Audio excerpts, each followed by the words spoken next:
YouTube. So I've been trying to kill two birds with one stone. I'm thinking about doing some Substack writing that's, more philosophically formatted.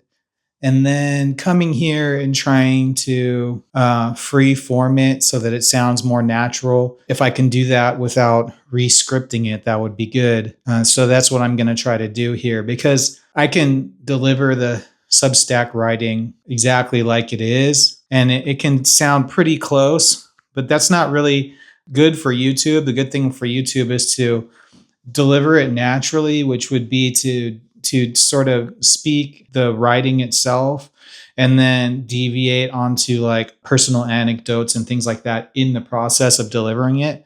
And that would give it more of a natural feel and slow down the pacing for ingestion, which is a problem with essay videos, especially, mine. And I understand that. I'm always battling against that. And others that do videos similar to mine understand the struggle of doing these types of videos and the pacing and not frustrating you guys, the viewers. So this particular piece is on Substack. This is on individual particularity and subgroup particularity and comparing the difference. And it's just a short piece. When thinking about the emergence of universality and its implication for ethics, I've come across interesting complications. Ultimately, what is productive and what is destructive can be measured by what produces human flourishing for the majority and what avoids the destruction of life. This can be somewhat summed up as a general maxim of preserve life, or rule number one, goal number one, the preservation of life. Each individual is an end in themselves, and that's always to be respected. Respecting that emergent fact is the core of ethics. This is where justice comes from. So often narratives used to guide children simply continue for the child into adulthood. Sometimes they teach lessons that are compatible with universality and deterministically emergent ethics, and sometimes they deviate and go against what would be considered universally good. We simply can't afford to allow narratives to become immoral and unethical simply because the story sounds good or as part of somebody's tradition in today's world. We can't take the risk anymore. As much as you want your identity particulars, to guide you, this is detrimental to people outside of those particulars. When we start to check subgroups who go against basic universal ethics, we start to see the unnecessary nature of these subgroups, and we start to see how they are detrimental. Classism, nationalism, and religion are all unnecessary in the sense that life can go on without them. And if they are in fact causing the destruction of life, going against the fundamental maxim of preserve life, then they can, in all or part, be labeled unethical and detrimental. So in my critique of these identity subgroups, I realized something, that the individual human perspective is a deviation from the universal itself. It's a deviation you have no choice in. The emergence of individuality is a necessary emergence by evolution, and the determinism tied up in reality itself. You have no choice but to be an individual. We don't choose it, we must live it. So it came to my attention that these subgroups that go against the universal become unethical when individuals group together in what they see as like-minded groups.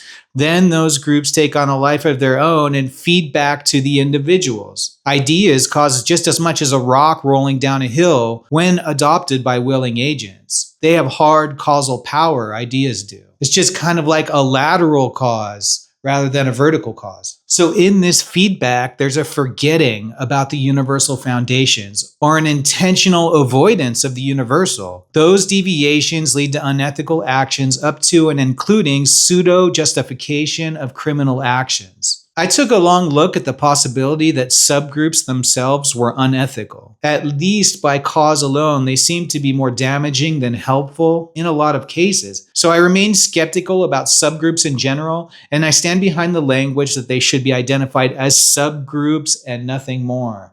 It's what a thing is like rather than what a thing is, and shouldn't subvert what a thing is. When subgroup particular narratives capture universality, that will be when the narratives are gold and should be solidified forever. In religion, And just even in philosophy, they say good things, but it's always in this cryptic language, and it has to be translated and it has to be interpreted. But see, that's the problem, because if you don't say it directly, the universal has to be communicated with as little particularity as possible. It has to be sifted out to an absolute sense. And we can do that. I've been doing that. I've been working on that for a long time, sifting the particularity out of the universal and then working to make it go viral, really, to package it in such a way that it will go viral. And the idea is that the universal is just a description of what is. It's your being. It just talks about what we can validate with intersubjective validation,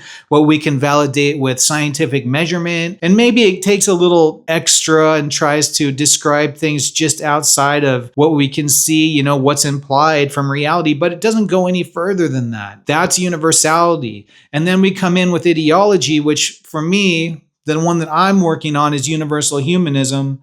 And that's going to come in with the ought, okay? This is what we ought to do to preserve justice, to know what's actually good in a human sense, to visualize what's actually happening out there as far as repeatability goes. And those that say we can't know anything from pattern recognition or, our inductive skeptics like Hume, it's like you can know everything, you have to validate it with what you can, but believing that the only thing that is true is that which can be measured by science is scientism. And it fails to really look at how much of the universe and the patterns that we live that science can actually capture in a measurement. Actually AI and the way it captures our language and patterns is totally new development in capturing the substance of the qualitative aspects of our lives. So believing that nothing is true unless science measures it is scientism. Don't be guilty of it. We need to start respecting intersubjective validation more. The senses pick up the external environment in a manner, in an objective manner. And this is a separation I see from other philosophers too. We pick up the external information in an objective manner. So there's no need to be skeptical of the senses, okay? The senses themselves. I might see a totally different reality than you. You don't. Your blue is probably exactly the same as their blue in every way because we come from common ancestors. People want to believe so much that the perception is so different. If it was really that different, we couldn't have technological advancement. The repeatability in our environment is everything. And I mean, every good philosopher takes into account common sense. The attack is really one of an anti-intellectualism, but I just think that the momentum of understanding all these details and categories diverts the attention away from common sense. You can't escape common sense, right? It's determined. It's like, this is a wall right here.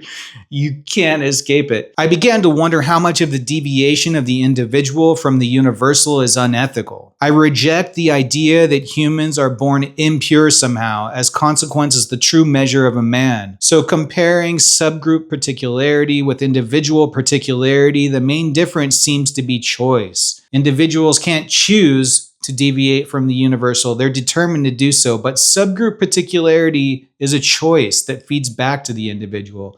The individual grows up without a realization of the self, of the deterministic universal. Like, we grow up and we don't really understand what's going on. The first thing that alienates us is objective reality. I mean, it's there. The senses have no choice but to act by it, but we don't understand it. Objective reality and being are your unconscious when you're young. You only have this immediate sense. And so over time, we find the part of ourselves that can't be aware of itself because it's in the moment. What is can't know, because knowledge implies duration, okay? If it's being in the moment, it doesn't know that it's being in the moment. And this is likely this hole that we all feel. We seek it out in other people, but then they snatch it away from us. But the thing that we can do is look inwards, and then it never disappears. It never goes away. It's never snatched away. You are the object that never leaves or that is there consistently for you to study. And then you can understand that what I am is the same as everybody else because we all come from common ancestors.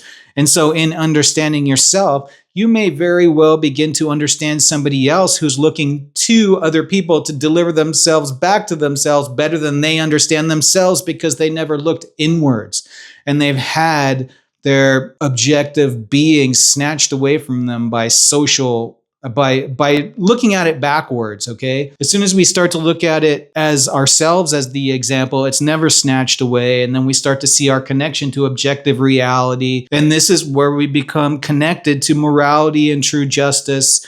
And this is universality. This is understanding our individual universality, but then taking the leap out empathetically and understanding others in their universal. I mean, you can see it. We all have the same perceptive apparatus. We all live in the same environment. 99.9% of what you are is the same as everybody else.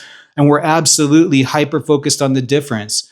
And then we just forget about the universality part of it. And we only reason based on the difference. And that's problematic because if we began to reason with what's given as part of the equation, then we'll be able to minimize the difference the way we should instead of hyper-focusing on change. We have to take account of the given as part of the moment. This is what very moderate, tempered, prudent planning academics do. They take what is as part of the equation of making decision in the moment when changes have to happen. They say no plan survives the first shot. It's only a half truth because if you don't have a plan, then you can't have anything to refer to as an option. You've given up an option for yourself and you've trapped yourself in the position of deciding everything in the moment, which is insane because a plan can, with all its contingencies, cover everything. People that act this way, plans never survive the first shot, I'm going to be the plan or something, they're always going to deliver C plus, C's get degrees level quality contingencies and answers. You know, they keep collapsing because you need a skeleton to stand up and look and get the loop going, okay?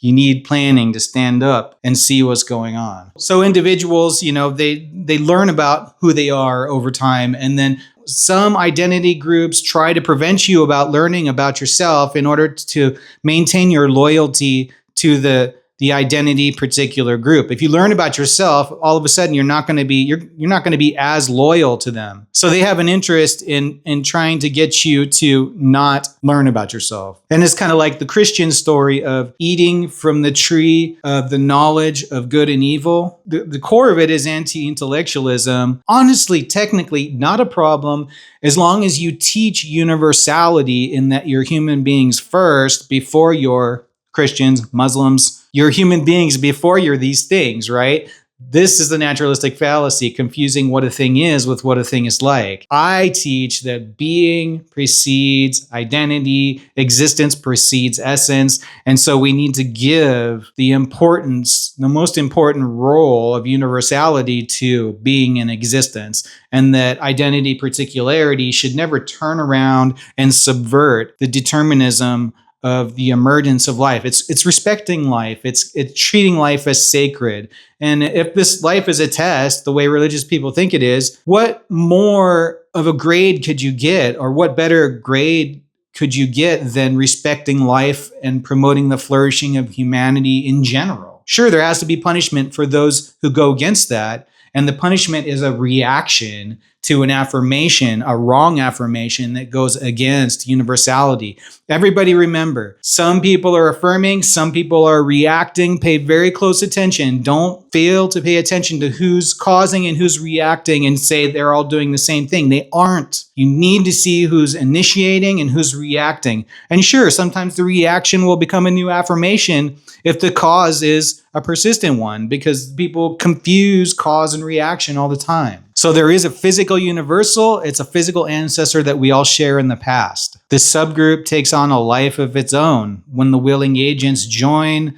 it takes on its life. The whole becomes more than a sum of its parts, and then it feeds back to the individual. And that individual has hard causal power. So the God object is very much an object, but it's a significance. It's a significance in that it doesn't say anything itself. It only reflects what you put onto it. And so basically it's synonymous with culture, but it also gives an extra human significance where it allows people to bypass the accountability for what they do from an essence which really has no direct conscious power. I mean, you're talking about an extra significance that is ultimately says nothing. It's just a tool by itself, but if you put the wrong kinds of people or the right kinds of people, or people who think they're right or wrong, or people who have wrong information in there with the tool, then bad things happen. And so this is something that we have to really think about. Why do we need an open essence like that says nothing? We should apply universality to that essence, that extra human essence, or we should just realize that it's not really out there, that it's in here. And then once we draw it back to what we are, to the physical aspect, fasten to our deterministic reality, and it becomes aware. Okay, it's going to be probably the first step of awareness, when people will start to understand that how justice truly works symmetrically between humans. Each human is an end in themselves. There's a symmetry applied to being fair for the things that we need, for the things that we want. We can battle over it. We can have capitalism for things that we want, but we cannot do that for things that we need. We need to apply automation to things that we need and have a separate economy for needs, for healthcare, for food, all these things that we need. And we have a separate economy, a competition economy for flat screen TVs, phones, and things like that. And we can beat each other to hell over that, but we have to respect what we need universally. And we have a separation there. That's pretty much the gist of the Substack piece. It's actually much more than that because I injected a lot. But and I'm going to edit this video, and hopefully it comes out cool, because this would be an easier way for me to deliver these kinds of videos. Anyway, if you like this kind of philosophical subject matter, help us out by liking the video and subscribing to the channel.